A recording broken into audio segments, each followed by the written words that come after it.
artes plásticas. En esta semana en el Ornitorrinco hemos querido como analizar un poco la noción del público, que nos parece que es un elemento fundamental con respecto a la situación actual y que a veces como que se olvida, que nos quedamos como si pues el artista definiese por sí solo, o el productor o toda la gente que lo acompaña, pues el contenido, y hay una relación muy importante. Entonces tenemos la fortuna de contar con Nicolás Gómez, que él trabaja en el Museo de Arte Contemporáneo de Lima, y nos introdujo como a tres propuestas muy especiales de este museo justamente en relación al público. Entonces, los dejo con él. Ustedes pueden ya comenzar a hacer sus comentarios aquí y pues en la parte de intercambio podemos hablar con él. Nicolás, muchas gracias por haber aceptado la invitación. Hola Nicolás, muchas gracias a ti por la invitación. Encantado de participar y conversar con ustedes.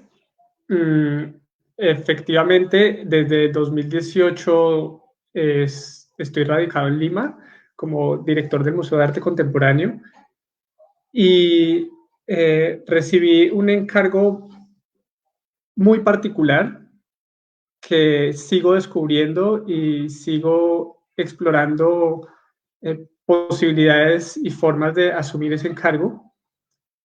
Y la gran experiencia y la gran lección y como el gran contexto que hemos podido analizar sobre la situación de la figura del público es precisamente, justamente, la noción de lo público y, y cómo la gestión que se hace en los museos es una gestión siempre volcada a lo público, y esto independientemente o por el hecho de que la institución sea privada o pública. Y ahí me enfrenté a un nuevo reto, y es la diferencia que existe entre el modelo peruano y el modelo colombiano en la administración de las instituciones.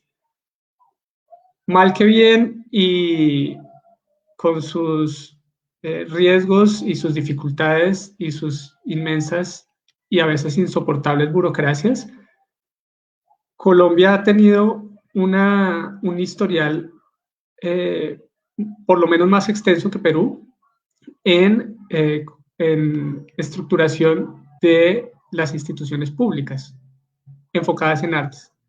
Si bien el presupuesto del ministerio puede ser a veces risible o, eh, o mínimo con relación a otros presupuestos, también, aparte del ministerio, también existen otras instancias que han apoyado y han promovido también desde lo público la cultura y en particular las artes plásticas. Me refiero, por ejemplo, a las alcaldías, gobernaciones, Cámara de Comercio y Banco de la República. También, entonces hay toda una red de instituciones públicas que han volcado esfuerzos y presupuestos a la promoción y respaldo y sostenibilidad de la acción cultural. Y esto es la gran diferencia, la gran y enorme diferencia con la experiencia peruana, en la que las instituciones, la mayoría de instituciones, o por lo menos aquellas dedicadas a las artes plásticas y visuales y fundamentalmente contemporáneas, son instituciones privadas. No reciben nada, nada, absolutamente nada por parte del Estado. Quizás hay algunos contratos sobre las cesiones de los territorios donde operan las instituciones, pero dentro del presupuesto anual para su funcionamiento y operación no existe ningún respaldo que provenga, que sea continuo y que sea estable desde lo público. Y esto hace que la gestión sea muchísimo más complicada porque toda la gestión se enfoca en conseguir recursos desde los privados, posibles aliados, posibles donantes y toda una serie de estrategias quizás de la economía naranja para hacer sostenible proyecto institucional que además requiere muchos gastos, muchísimos gastos. Un museo, desde los gastos operativos, desde gastos de infraestructura, personal, gestión de proyectos, publicaciones, etcétera, etcétera, etcétera. Entonces, hay que estar constantemente en la función de levantar esos recursos, que no solo se dan por taquilla. Muchas veces se cree que los museos se sostienen por su actividad de taquilla, o sea, por visitas, y no es así. Pues regularmente no es que no ocurra, porque sí, a veces hay museos que sí se sostienen por taquilla, pero no es lo usual. La taquilla, en nuestro caso, en el caso del Museo de Arte Contemporáneo, es mínima, a pesar de que el público está creciendo y la afluencia de público ha estado creciendo. Estoy dando un contexto general para luego entrar también en la discusión que se da por la coyuntura de la pandemia, que ha reestructurado y cambiado y nos ha volteado todas las expectativas, nociones, todo en general. Entonces, simplemente estoy dando como unas nociones generales sobre todo desde qué lugares se asume la gestión de los museos, cuáles son como los flujos y los cruces y los desafíos que la gestión de los museos eh, tiene usualmente, y, y que podemos compartir en diferentes geografías, pero que lo que quería decirles es que en principio la diferencia entre la institución pública y la institución privada ya plantea unos retos diferentes y unas formas de operar muy diferentes. Y asimismo, una forma de entender los públicos, a quienes nos volcamos y a quienes nos podemos volcar, y la manera como nos podemos volcar hacia esos diferentes públicos. Entonces, en ese sentido, cuando en el caso, yo trabajé en el Banco de la República durante 4 años como curador jefe de los museos de arte, y por supuesto, desde ahí hay una inmensa conciencia de el manejo de recursos, y de verdad que es un tema de todos los días, de medir y ser riguroso al máximo en la gestión de esos recursos públicos, precisamente porque son en función de público, y hay que estar todo el tiempo en consideración de esos múltiples públicos a los que la institución pública debe volcarse. Además, siendo gratuita, que es una particularidad del banco y de otras instituciones culturales del Estado en Colombia. Luego, en el sector privado o en el caso peruano, por supuesto, queremos proyectar un mensaje y ser un museo abierto para todos los posibles públicos y para todas las posibles comunidades, pero ya empieza a haber situaciones y contextos, y sobre todo referencias y expectativas también muy marcadas por la estructura social peruana, que nos alejan ciertos públicos o situaciones que ponen algunas veces unos límites o unos obstáculos para acceder a ciertos públicos. Primero es el cobro por taquilla. Ya cobrar, por mínimo que sea un cobro a una exposición, eso ya te genera un distanciamiento con ciertos posibles públicos. En realidad es bajito lo que el museo cobra a la entrada, pero aún así, siendo bajito, ya el cobro te aleja de quienes tengan la posibilidad o quienes tengan en su prioridad hacer un gasto, así sea mínimo, para entrar a ver algo que lo va a desafiar o que lo va a cuestionar o algo que usualmente no va a entender, etcétera, etcétera. Esas son otras discusiones que se tienen. Pero eso es una cosa muy pragmática, muy sencilla, pero eso ya te define unos públicos y te define una manera de operar. Luego también, para pensar los públicos, también hay que considerar cuál es el emplazamiento urbano del museo o de la institución, y cómo se relaciona con sus vecinos, cuál es la manera como articula todos los flujos urbanos que están a su alrededor. Yo he creído o he notado que eso es una inmensa falencia en las instituciones colombianas, por ejemplo, y me permito ser acá crítico, pero lo he visto desde la experiencia en la mayoría de instituciones colombianas, no todas, porque creo que sí hay proyectos muy conscientes de ellos, sobre todo en regiones, en los museos regionales que son fabulosos y están bien estructurados, pero instituciones más grandes creo que sí han fallado en la manera de articularse con el entorno más inmediato, con el vecino, con el panadero de la esquina, con la señora que vende cositas en la calle al frente todos los días, con ese tipo de comunidades y de flujos humanos que están a su alrededor.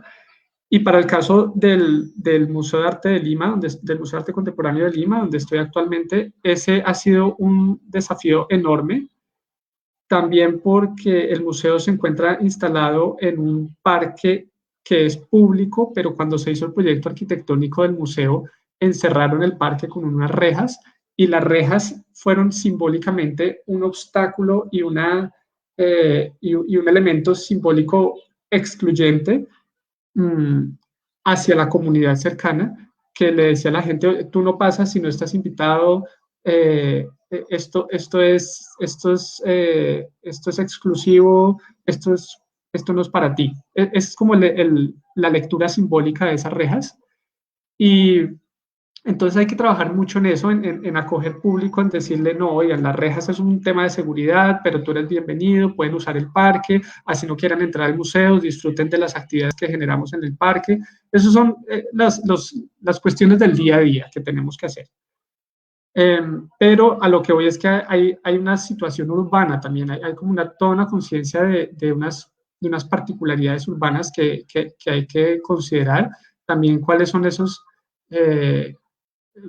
conformaciones y comunidades dentro de ese emplazamiento urbano, quienes viven, qué oportunidades han tenido, qué accesos al arte han tenido, si se diferencian estas comunidades. En el caso de Barranco, donde está el Museo de Arte Contemporáneo, sí, el museo está justo en el límite entre una zona pobre y una zona rica, y es así de claro, y es así de evidente en la arquitectura. Entonces, el museo debe ser y tiene que ser, y es muy difícil lograrlo, un lugar que articule también esos diferentes públicos. Claro, hay unos públicos que están más familiarizados con la idea de museo y con la idea de arte contemporáneo, que ya de por sí es extraña o lejana, pero hay otros públicos que no han tenido esas oportunidades y hay que estar trayéndolos y familiarizándolos y convocándolos para que se sientan una seguridad hacia la institución. Luego también el emplazamiento urbano afecta mucho en los públicos turísticos. Eh, y para el caso de Perú, pues eso es una gran ventaja que tenemos porque, bueno, antes de lo que está ocurriendo, el turismo es una de las mayores fuentes de ingresos del país también, por obvias razones, y el turista quiere ver y está buscando siempre oferta local, siempre. El turista quiere ver lo peruano. Entonces, eso nos ayuda mucho. Primero, pensar cómo podemos impactar a las comunidades, cómo podemos cohesionarnos con las comunidades de artistas contemporáneos locales, quienes son los que necesitan visibilización, el trabajo, necesitan cohesionar comunidad, necesitan vincularse con curadores, con intelectuales, con pensadores, con otros artistas, etcétera, y cómo podemos trabajar con ellos para ofrecer algo que también está en demanda, que es justamente el arte local, y que está en demanda hacia ese gran público extranjero que visita Lima todo el tiempo. Entonces, esos también son estrategias que se hacen dentro de la gestión de públicos para idear los proyectos que se realizan, para pensar las temáticas en donde se dirigen los diferentes proyectos y para pensar los recorridos, el tipo de servicio que debemos ofrecer, etc. También hay un público que es espectacular y es increíble y es el mejor, y es el más divertido y el más abierto y es el más receptivo y incluso el más propositivo y el más inteligente, que es el público infantil. En realidad, ya sea a través de, de toda la gestión que hacemos y que hacen los museos en el mundo para traer visitas escolares, que además también se hace por una cuestión de cifras. Las visitas escolares incrementan constantemente las cifras de acceso a los museos, pero además de eso, además del tema cuantitativo, en realidad es real cuando tú ves que un niño se conecta con una obra que un adulto quizás le causa mucha dificultad porque no entiende la lógica detrás o para qué sirve o como el adulto está muy condicionado a esas formas racionales y funcionales de pensar. El niño no, el niño explora, juega, hace preguntas y lo acepta como naturalmente cualquier objeto y cualquier experiencia. Entonces son momentos muy ricos y muy satisfactorios cuando se ven las visitas de los niños. Y, y, y yo personalmente, bueno, y en el equipo de nuestro museo y muchos museos, estamos seguros que esa es la manera de educar un público interesado hacia el futuro. Y esa es la verdadera sostenibilidad de los museos. En realidad es apuntar a esos públicos infantiles que en el futuro se van a sentir mucho más tranquilos, familiarizados, van a tener un recuerdo, van a tener una relación afectiva con aquello que les presentaron alguna vez como un museo. Entonces, ese también es un público que hay que estar cultivando constantemente.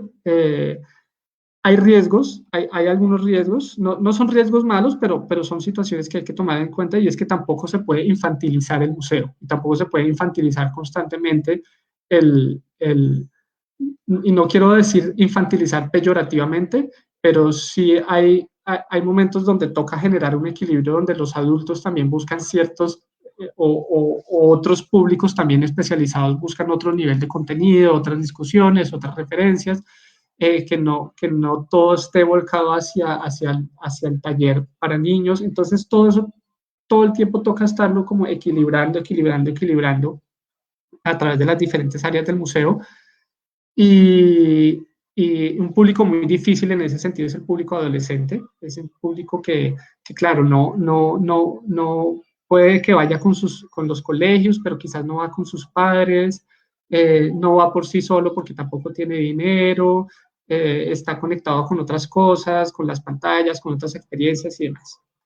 Eso es como, lo estoy hablando de un ideal de museo, de como una forma de operar regular, pero también el museo tiene una vida virtual y un público digital que siempre ha existido y que lógicamente por la coyuntura actual se está potenciando y se está identificando con más, se está perfilando con más claridad y, y es un público al que por lo menos en este momento incierto donde estamos como esperando un poco más para ver cuáles son los diferentes políticas de Estado que sugieren sobre la apertura, sobre las posibilidades de volver a activar ciertas economías, sobre también la manera como la gente recupera confianza en transitar, en volver. En este momento es una inmensa incertidumbre sobre todos estos aspectos, pero lo que estamos trabajando, por lo menos nosotros, y sé que en todos o la gran mayoría de museos en el mundo, son estrategias volcadas hacia el público digital, que tiene sus normas, tiene sus lógicas. Instagram, por ejemplo, se ha vuelto como la gran plataforma de interacción en ese sentido y de flujo de información. Es enorme, infinito, es muy rápido también lo que existe y la relación del público con lo digital.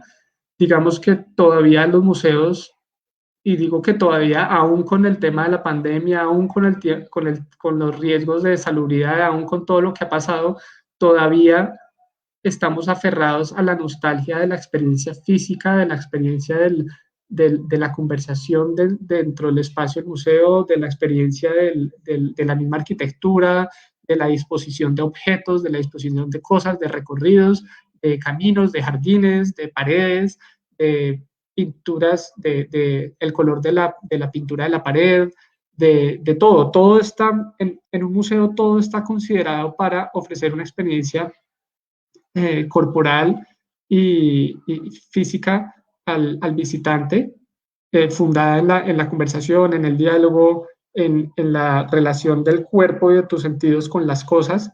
Todavía creemos esto y por ende la coyuntura actual nos ha afectado mucho porque es como repensar esto y ponerlo en conflicto y en crisis y pensar si y estar como con la angustia si eso va a ser, volver a ser posible o no. Esperamos que sí, porque el museo es el lugar para ello, en realidad es el lugar para ese tipo de encuentros.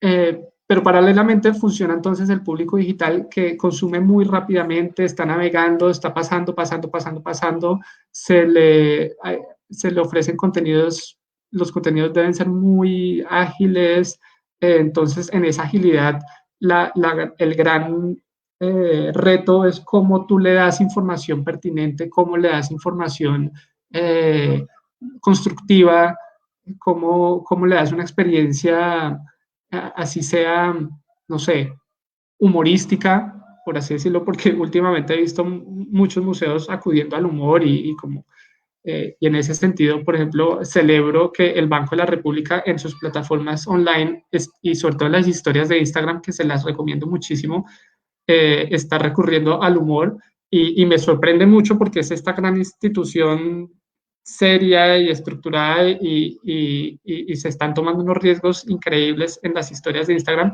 Entonces, son esas formas muy corticas, muy inmediatas de ofrecerles experiencias a los públicos y construir otros públicos en donde quizás hay públicos nuevos que no visitan los museos, sino que quizás solamente tienen la relación del museo a través de esa interacción digital. Me imagino yo muchos adolescentes, gente muy joven que quizás no le interesaba, no estaba familiarizada, no le fue cultivada esa importancia de la noción del museo, pero quizás en estas plataformas sí puede llegar a tener ese acceso y ese interés. Y esperamos que si esto, no sé si cambie o no sé si acabe, pero se transforme para bien, esas nuevas públicos pues se animen a ir a los espacios físicos de los museos y también vivirlos desde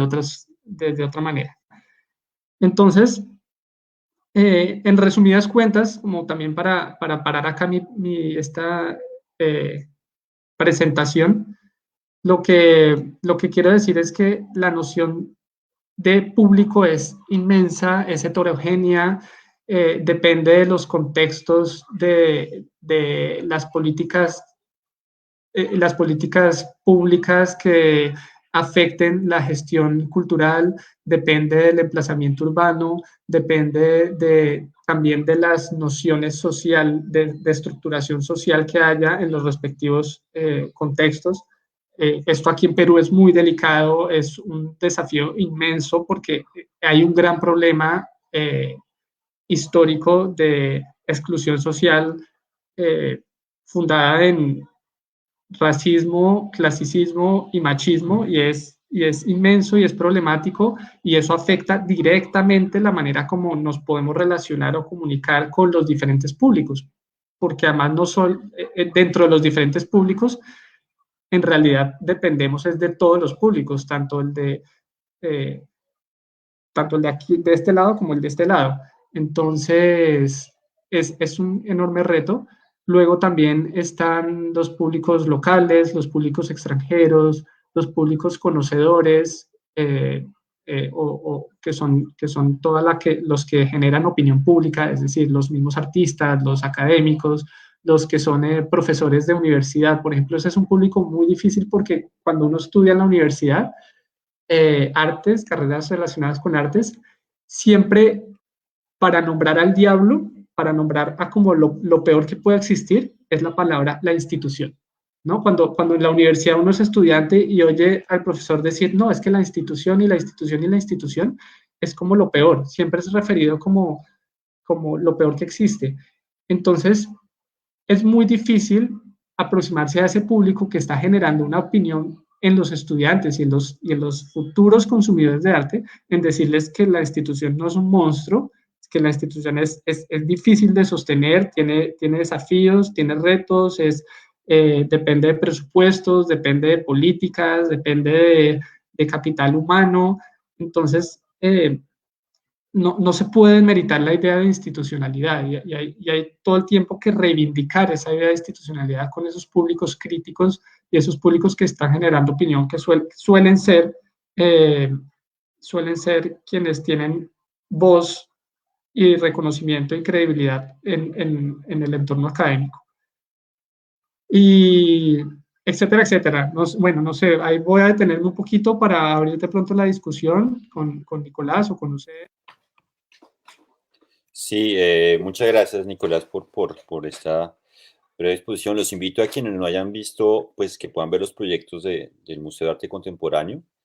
No sé si me está escuchando, Nicolás, ¿me escuchas? Sí, Ah, bueno, perfecto, listo, listo. perfecto. De hecho, pues no lo mostré, pero podríamos hablar de eso ahorita también en el transcurso de la charla para ya precisar con base en los proyectos lo que estoy diciendo. Sí, porque, bueno, quería hacerte una pregunta y espero que pues, los que nos estén escuchando comiencen desde ahora a hacer las preguntas o los comentarios, pero digamos, mi pregunta fundamental es, cuando veo los tres proyectos son lúdicos, son participativos, son colectivos, o sea, que rompen directamente ese esquema un poco a veces a priori del arte contemporáneo, que es algo muy intelectual, muy que hay que pensarlo varias veces, y los tres tienen otro acercamiento, ¿no? Y como que llaman. Y, o sea, para que funcione la obra tiene que estar el público. De hecho, Materia Común y Vera, pues no se puede ver imágenes porque si no está el público no se crea la obra, ¿no? Que son Sí, apuestas muy interesantes.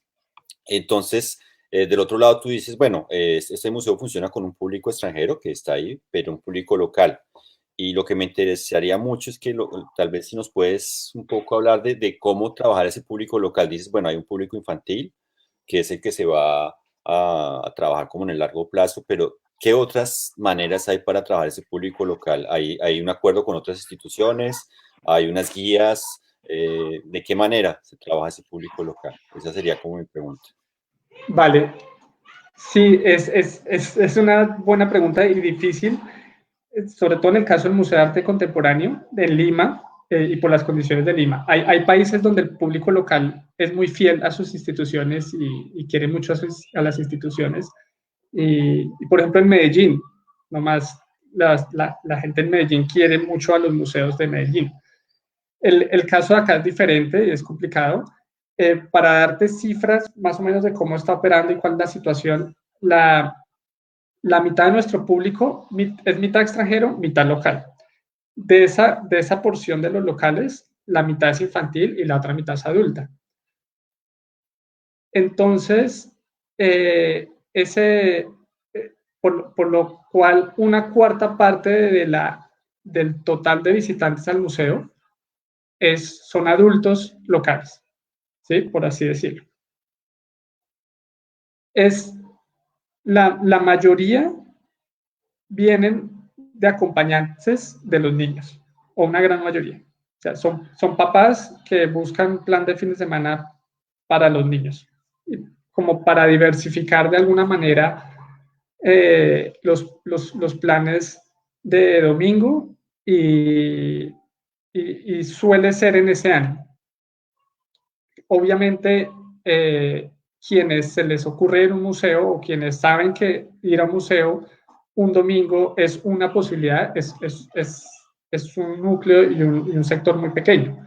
Lo que nosotros debemos hacer desde la institución es vender esa posibilidad, es decir, que somos una alternativa frente a otras posibles alternativas como el centro comercial o acá en Lima, por ejemplo, el tema de restaurantes es muy fuerte y el tema de consumo gastronómico es inmenso porque existe pues todo este branding inmenso sobre la gastronomía local y eso también se lleva mucho a la atención de los mismos peruanos, pero también hay un ejercicio que debemos hacer constantemente de promover el museo como alternativa de ocio, principalmente, de ocio, de aprendizaje, de pasar el tiempo y demás.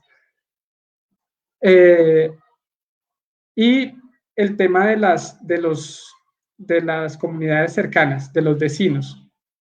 Esto sí lo tenemos que hacer con estrategias muy puntuales y dirigidas. En ese sentido, por ejemplo, hacemos eventos convocados para las juntas vecinales de Barranco, que es el distrito donde está el museo, y enviamos invitaciones para visitas guiadas, para que conozcan. Yo mismo les hablo, yo mismo les presento el proyecto, está todo el equipo también reunido convocándolos para que ese público adulto, cercano además geográficamente, reconozca el valor de la institución, no nos dé la espalda, sino que sepa cuál es el fundamento del Museo de Arte Contemporáneo, y que si bien las ideas sobre el arte contemporáneo pueden ser raras, extrañas, absurdas, hay toda como una maquinaria institucional que promueve educación, que promueve sensibilidad, que promueve conversación, que promueve, promueve no sé, integración, y que entonces que el público sepa, o ese público que es crítico, que es difícil, que es escéptico, se comprenda la institución desde esta gran dimensión y desde todas estas posibilidades.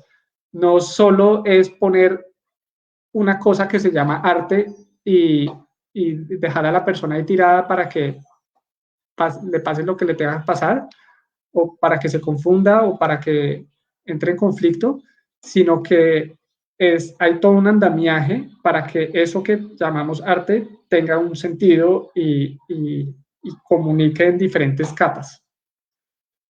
Y eso es lo que tenemos con estas reuniones que hacemos y con estas visitas guiadas, pero les digo, esto es trabajo de organización de visitas y de grupos dirigidos comunidad por comunidad, en donde se les da todo este discurso para que se sensibilicen y reconozcan el museo como un espacio valioso en su entorno y en su barrio, además, principalmente. Sin embargo, con todo esto, les puedo decir, y frente a tu pregunta, Nicolás, es el público más difícil. El público adulto local, por lo menos acá en Perú, es el público más complicado. Tiene otras prioridades, tiene otras referencias de ocio, está pensando en otras cosas.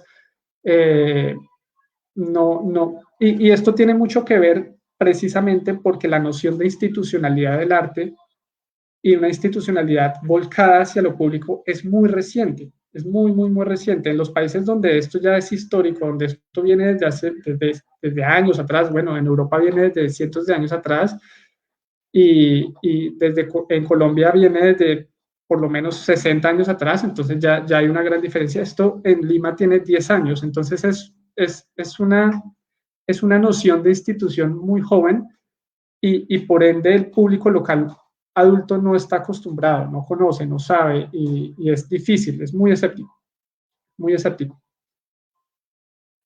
Sí, hay algo que siempre me llamó la atención, es que el museo siempre está ligado a la idea de turismo, ¿no? Como uno va a ver el museo en otras ciudades, pero en la de uno, pues, no es un elemento fundamental.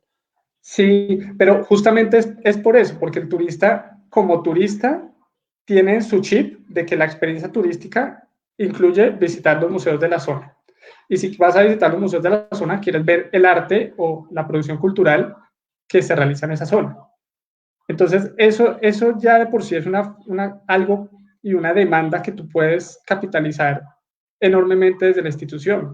¿Qué vas a ofrecer localmente y qué puedes señalar como valioso localmente para que ese grupo turista tenga una buena experiencia y te deje buenos comentarios, hable bien de ti? De pronto hay turista especializado, entonces seguro si es quizás, no sé, otro curador, otro director de otro museo, otros artistas, lo que sea, pues también te va a ayudar a la misma institución a promocionarse, a circular, a que se genere una opinión internacional más reconocida. Pero sí, el turismo es clave porque,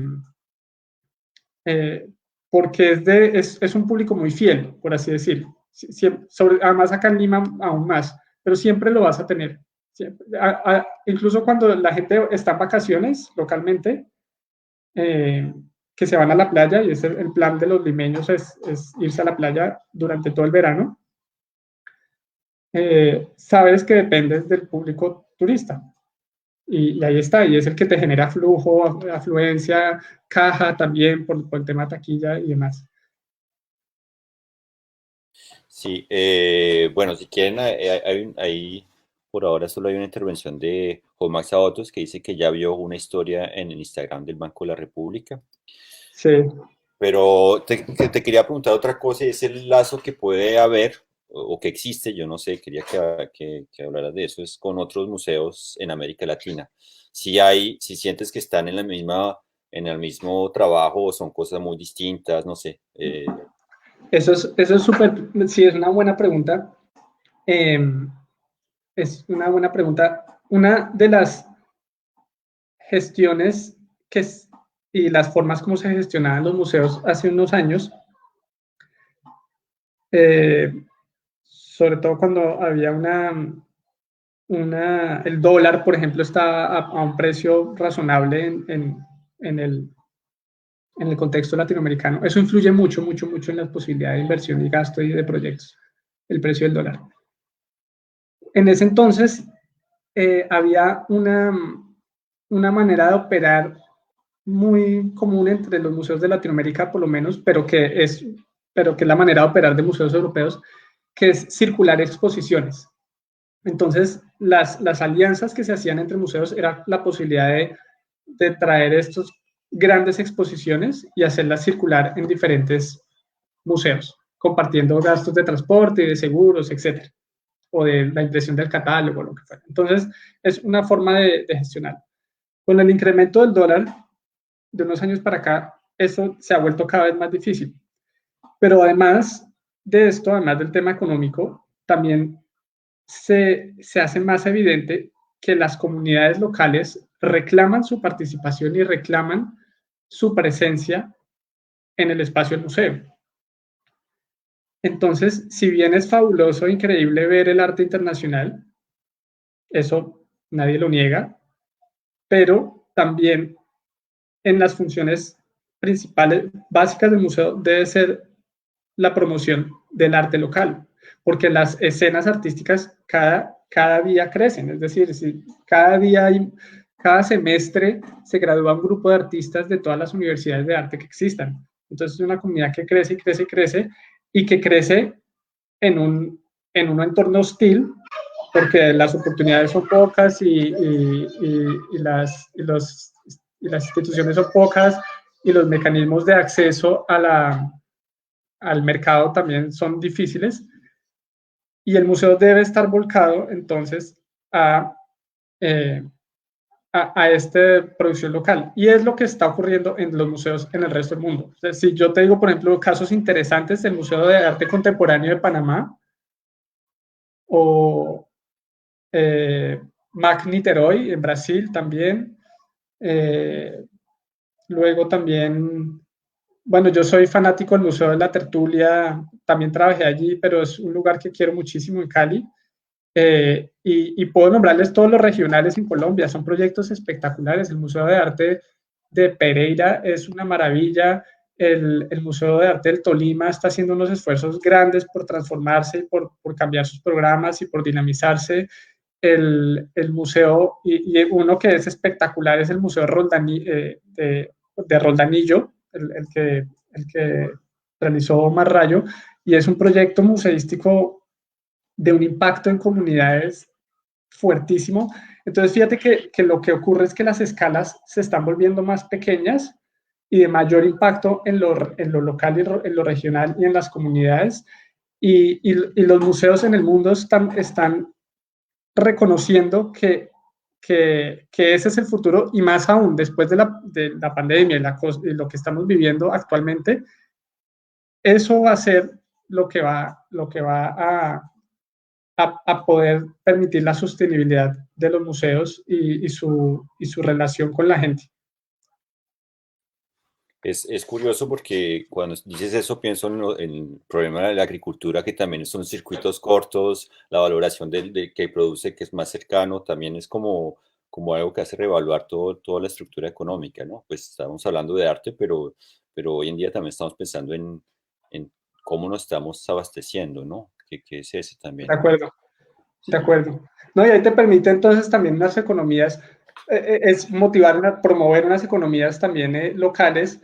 eh, Cuando tú haces algo internacional, de pronto estás invirtiendo el rubro del museo, el presupuesto del museo, que a veces es difícil de conseguir, de obtener y de garantizar, pero lo estás invirtiendo en, no sé, en una empresa de transportes de otro lugar, pero cuando tú tienes acá una responsabilidad de promover y de invertir ese dinero no sé, ya sean los proyectos de locales o de un curador local que también está buscando trabajo y necesita que una institución lo convoque para tener una oportunidad salarial. Entonces, lo que tú generas también dentro del museo es una economía. Y eso hay que ser muy consciente de eso. El museo es un generador de economías y lo que hay que saber hacer es dónde activas tú esas economías y dónde quieres estar invirtiendo, dónde quieres estar generando crecimiento.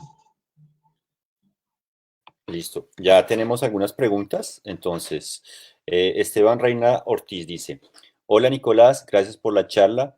En general son los museos, las instituciones, productos culturales que más se han preocupado por identificar, conocer y educar públicos y generar una oferta más dirigida a cada cual.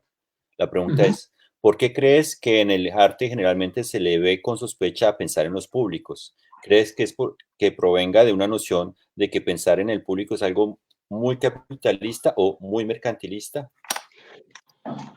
No, no, no, no, no entiendo la pregunta y no entiendo por qué dice que se asume que en el arte se ve con sospecha pensar en los públicos cuando justamente lo que estamos hablando es que el museo de arte depende y se estructura desde sus públicos. Lo que puede ocurrir ahí, no sé si interpretando la pregunta, es que muchas veces hay temor en banalizar los contenidos artísticos y que quizás esa interacción y esas posibles formas como el museo puede ser mediador entre la obra y el público, podría llegar a banalizar la obra y esa aura de misterio que los artistas quieren que su obra muchas veces tenga. Que está bien, además, porque es parte del mito del arte. También hacer que, o suponer que, que eso es difícil y que es misterioso y que es complicado y que es raro y que no se puede banalizar ni transformar en otra posible obra que sea más fácil, porque muchas veces el riesgo de la mediación entre el museo y el público es que podría hacer otro producto, no sé, digamos una cartilla, un juego, no sé, un interactivo, una animación, una aplicación, lo que sea, algún otro producto que lo que pueda estar haciendo es banalizar la obra o plantear el mismo contenido de la obra de una manera mucho más, entre comillas, elemental. Entonces siempre hay como cierto miedo y cierta sospecha de la forma como se hace esa mediación hacia el público de, de una experiencia que, reitero, está fundada en el misterio y está fundado en parte en el mito de la dificultad, que es la lógica del arte. Y que no está mal. Yo defiendo eso también en parte porque también creo que hay contextos y hay situaciones y hay momentos donde debemos pensar la importancia de lo difícil, de lo misterioso y lo absurdo y lo raro y lo complicado y sí, creo que es lo fascinante también del arte. Sí, Pero la Esteban, sospecha del público puede ser por ahí. Esteban precisa que él se refiere a la producción de arte.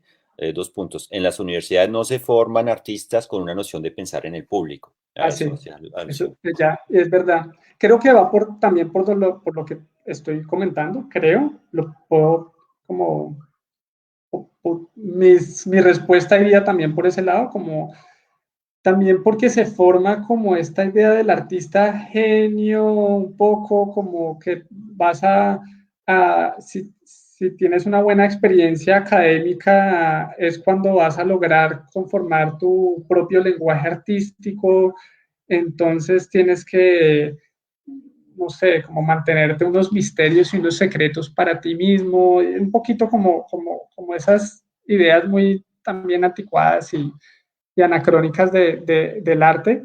Es verdad que, no, que la práctica no está volcada hacia los trabajos con comunidad, tampoco debería estarlo 100%, es decir, creo que debería ser también una opción de los artistas saber cómo operar.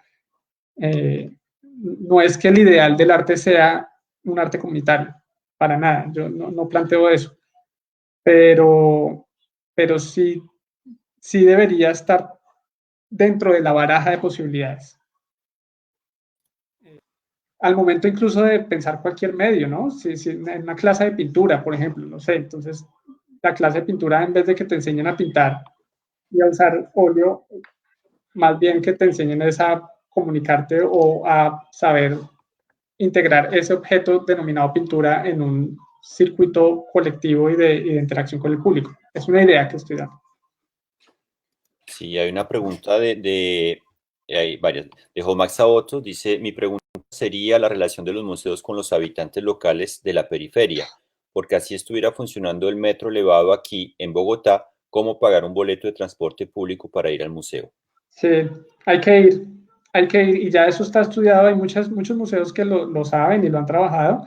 En el caso del MAC Lima nos es difícil hacerlo, quisiéramos, pero sé que pero en Colombia hay posibilidades de hacerlo y hay museos que ya han tenido estrategias y hay que ir a esos lugares, hay que ir donde las personas, hay que ir, así sea hay museos que tienen unos containers y van a las zonas y dentro del container les llevan las obras, les llevan actividades educativas, les generan una experiencia y también conversan para saber cuáles son las expectativas y su relación frente a la idea de museo, por qué no van, cuáles son sus dificultades, desde las más evidentes y pragmáticas y cotidianas, como el tiquete de boleto del bus para llegar al lugar, eso, hasta una noción también de psicológica de considerar que ese lugar no me pertenece o yo no soy invitado o yo no entro ahí porque no sé y no hago parte de,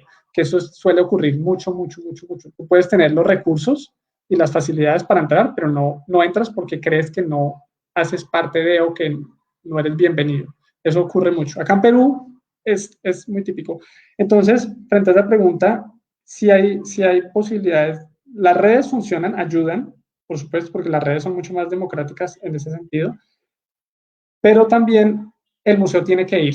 Y eso sí, hay que pensar estrategias para organizar grupos que accedan a los lugares, puede ser mediante las escuelas de los lugares, puede ser mediante las alcaldías locales, mediante los centros comunitarios, no sé, lo bueno de Bogotá, por ejemplo, es que tienen esta estructura de IDARTES que, que ya tiene mapeado muy bien estas locaciones donde se puede acceder y donde se puede activar el trabajo comunitario en la periferia.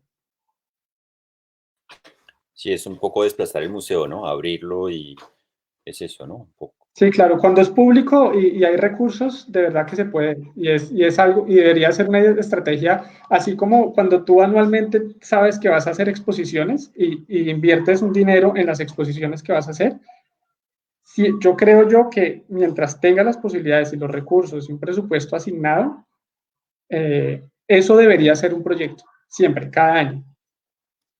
Mantener tu estrategia enfocada en eso, en cómo llegar a esos espacios. Ivana Buenader dice, no, estoy leyendo otra intervención, pero él hizo una antes.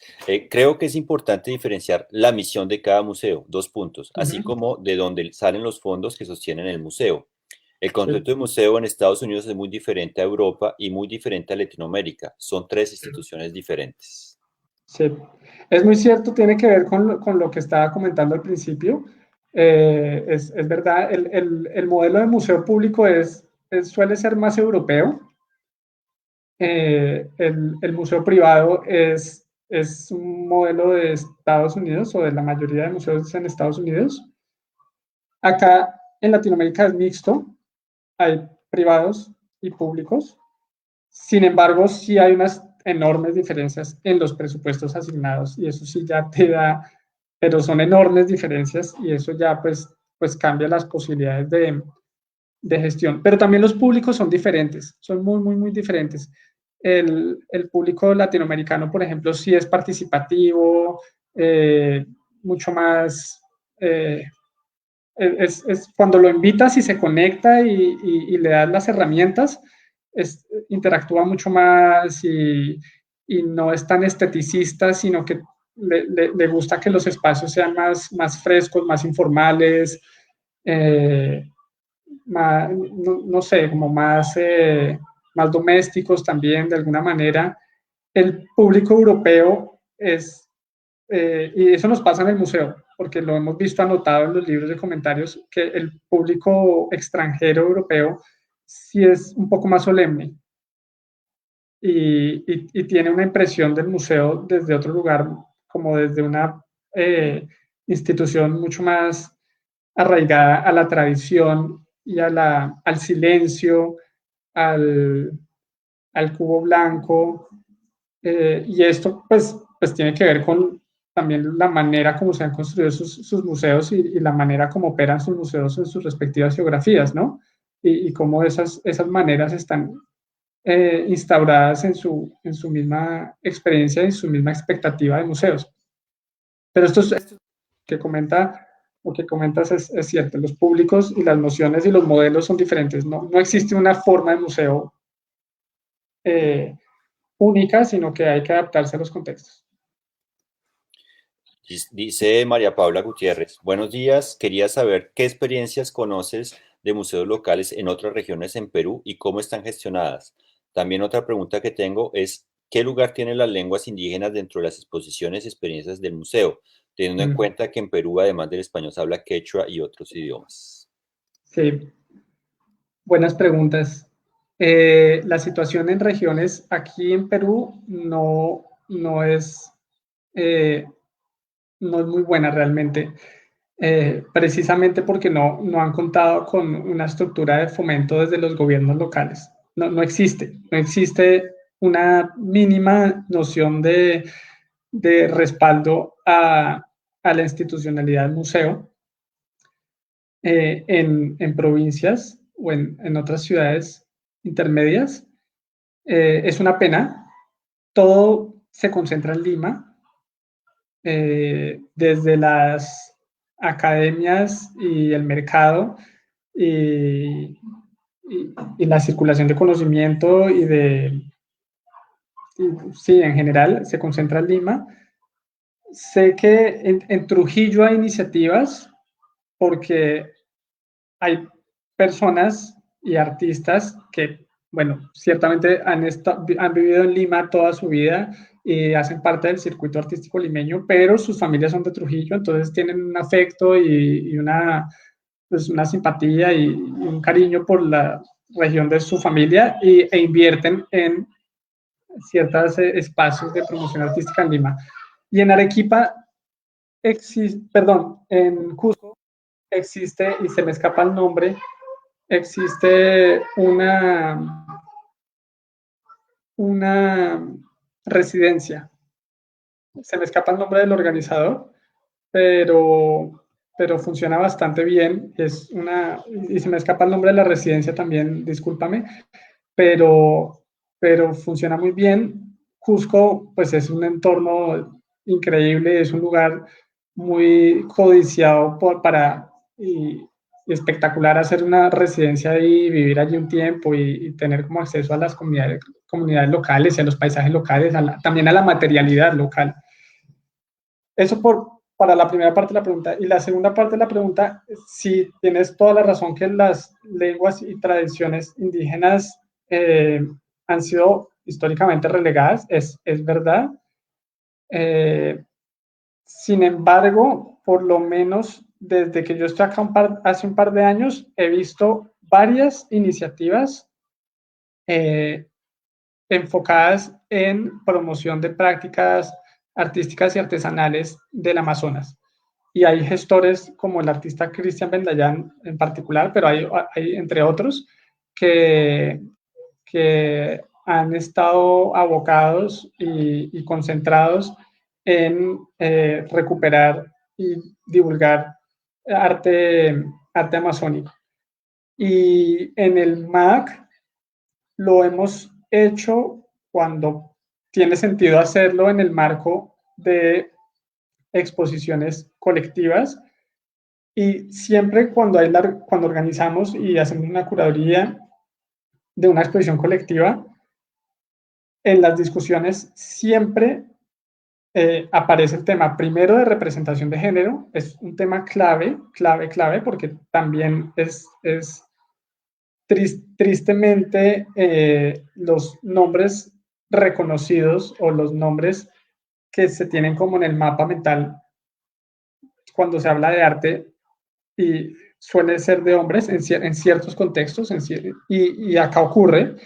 Entonces, siempre es una conversación como cómo vamos a lograr una equidad de género dentro de las exposiciones y dentro de la programación misma del museo, ¿sí? Cuando al terminar el año y enumeremos a cuántos artistas impactamos y con cuántos artistas trabajamos en general para todo lo que hacemos, lo ideal es que sea 50-50, siempre, es lo ideal y es lo necesario. Entonces, es una conversación que se da, y también se da la conversación sobre la representación de comunidades no limeñas, por así decirlo, en principio, ya sea comunidades indígenas o afroperuanas también, que es bastante más complicado, pero se da la conversación porque ya de entrada sabemos que en dar la conversación estamos posibilitando que ocurra algo. Muchas veces es difícil el acceso, es difícil garantizarlo, es difícil conectar la realidad del arte contemporáneo en Lima con la realidad de las prácticas artísticas de otros contextos. Es un reto lograr esa comunicación para no tampoco para no descontextualizar las prácticas de las otras comunidades. Y lo hicimos, creo que funcionó para nosotros muy bien en un proyecto que puedes ver en nuestra página web, que se llama Dar Forma al Tiempo, que es la manera como artistas mujeres contemporáneas recuperan tradiciones de la cerámica precolombina. Entonces, ahí puedes ver, por ejemplo, artistas de la comunidad Shipibo que se conversaban impecablemente bien y horizontalmente con artistas contemporáneas nacidas y formadas acá en Lima. Es un ejemplo que te doy en la manera como podemos operar y podemos dar como un contexto de, no sé si es equidad absoluta, pero sí como de conciencia de que haya representaciones diversas. Sí, te voy a leer dos comentarios y una pregunta. Vale. Entonces, el comentario de Jomax Sabotos es: chévere ese mito de la dificultad en todas las etapas del público y la obra del arte del que hablas. Era cuando estabas hablando como el mito del artista misterioso. Esto. Iván Que no Buenamadre, sea el artista, que sea la obra, no el artista. Que la obra eso. sea la misteriosa, no el artista. Iván Buenader dice, y responde a Esteban: los artistas no se forman en las universidades, se informan. La Eso es verdad. formación, la formación como artista es responsabilidad de cada uno y no es responsabilidad de la institución. Los artistas no salen de las universidades, salen los licenciados en artes. Eso sí, tienes razón. Sí. Y si lo dices por algo que haya mencionado, no sé cómo qué quise dar a entender, no sé si me hice dar a entender, pero estoy absolutamente de acuerdo contigo que la experiencia universitaria es informar, es conectarse también, porque la experiencia universitaria te brinda como el territorio para tú establecer contactos humanos, cuestión que se está dificultando ahorita en este momento por esta experiencia digital de la universidad que está siendo muy difícil, creo yo, tanto para estudiantes como para profesores. Pero el artista, tú sabes, yo he dado clases en universidades y uno sabe que el artista que va a seguir y que está comprometido es el que, no el que hace las tareas de la universidad, sino el que está trabajando en su taller, su propia obra y sus propias cosas, e investiga sus propios referentes y está siempre él solo o ella sola por delante de todo el resto del grupo. Y con seguridad ellos son los que están, los que se van a posicionar de alguna manera. No sé si como los artistas más famosos, más importantes, ese mito creo que ya no existe y ya no debe ser el ideal, pero sí como artistas relevantes. Y entonces la pregunta es de Jimena Gama, dice, hola, si algo ha salido, si algo ha salido a la luz con la pandemia es la precariedad del mundo cultural. La pregunta, ¿qué estrategias, sobre todo en museos pequeños, han pensado para el autosostenimiento y también para fortalecer una red profesional para los artistas y trabajadores del arte?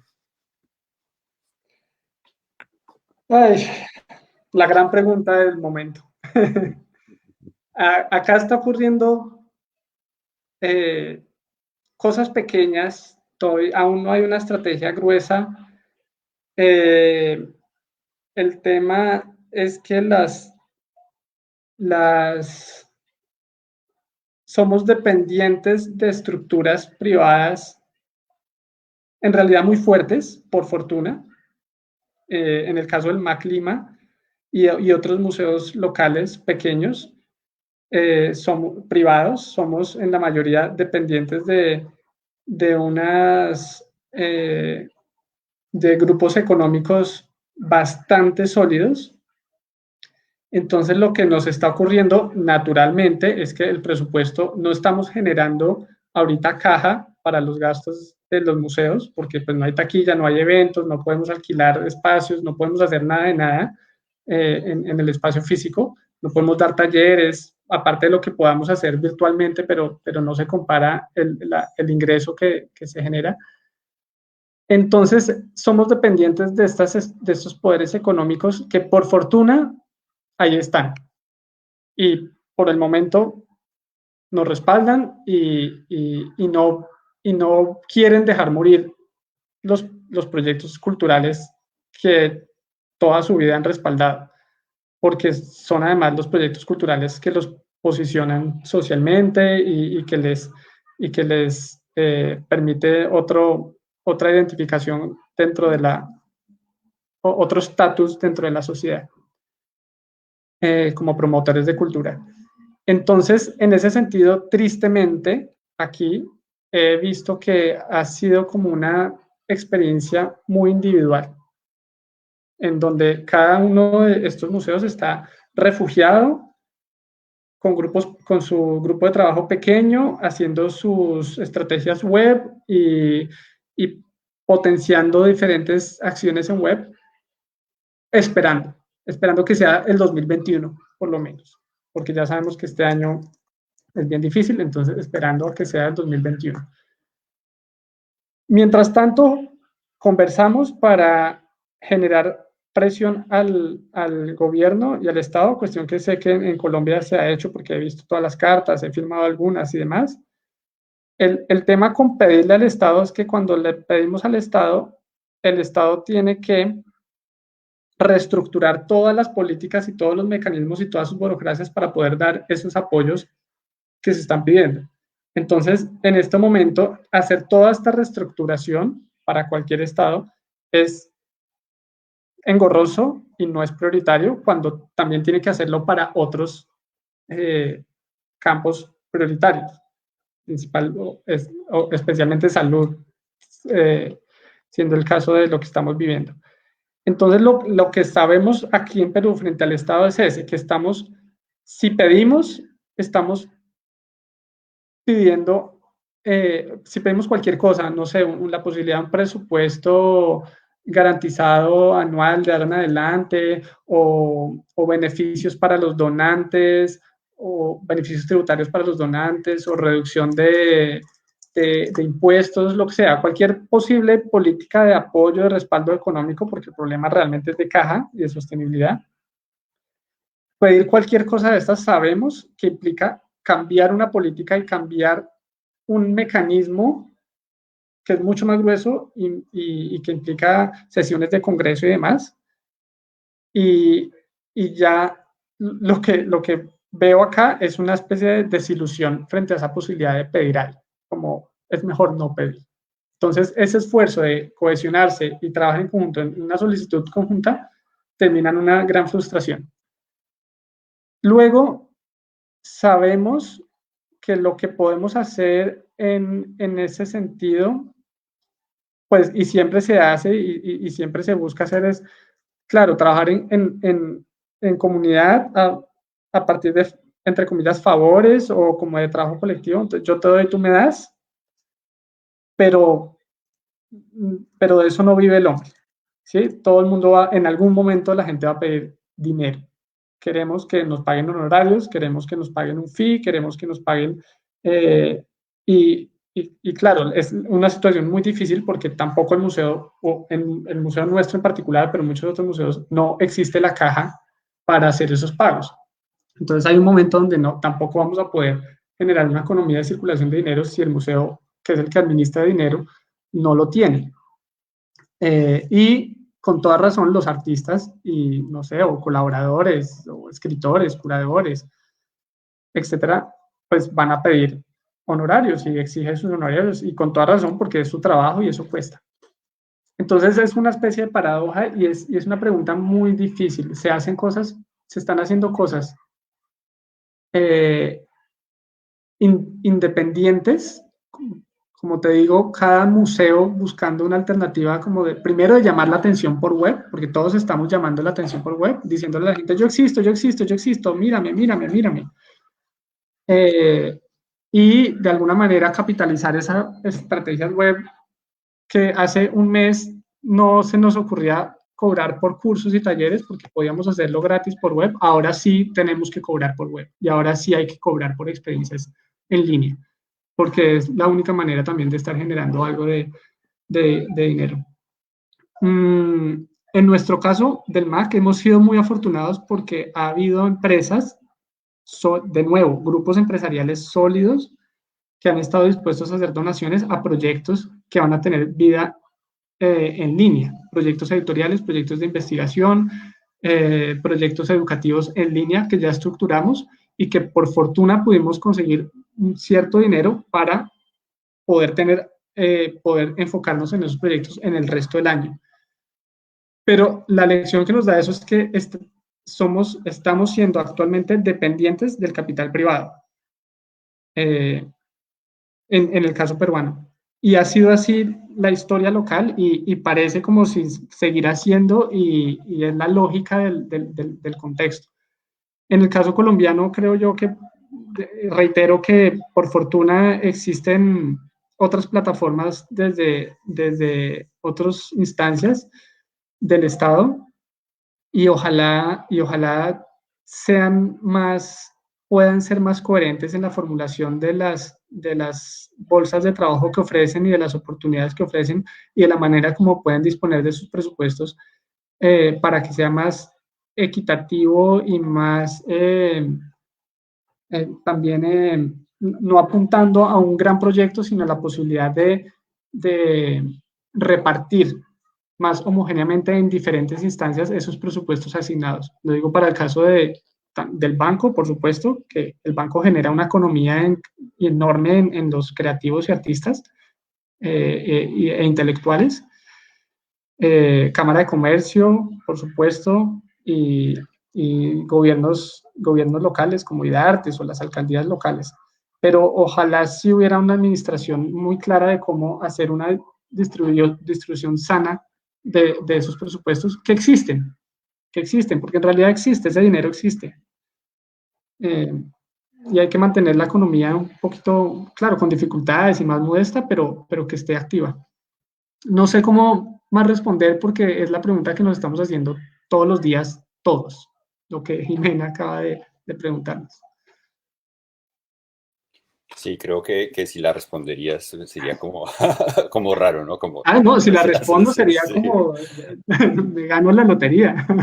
Lo importante es continuar haciéndosela, ¿no? Creo. Exacto, Mm. exacto.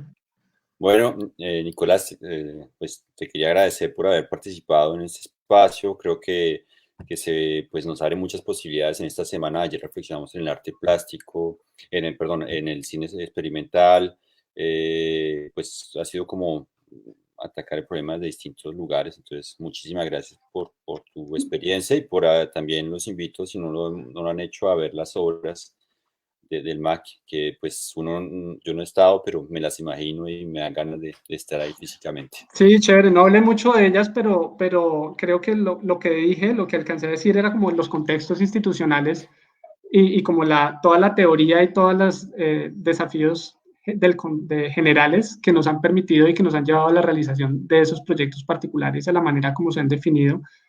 Y en un momento donde era sensato pensar en colectividades y participación y encuentro y cuerpos en contacto, ¿no? Mm, Desde hace 2 meses para atrás. Ahora todo esto se está replanteando y con la ilusión de que algún día podamos volver a ello. Eh, recuperarlo, claro. sí, pero muchas gracias por el espacio en todo caso y por la conversación y la charla y Bueno, excelente iniciativa. gracias. Bueno, Bueno, muchas gracias. Hasta chao, luego, chao. Hasta Muy luego a bien. todos. Chao a Chao. todos, muchas gracias.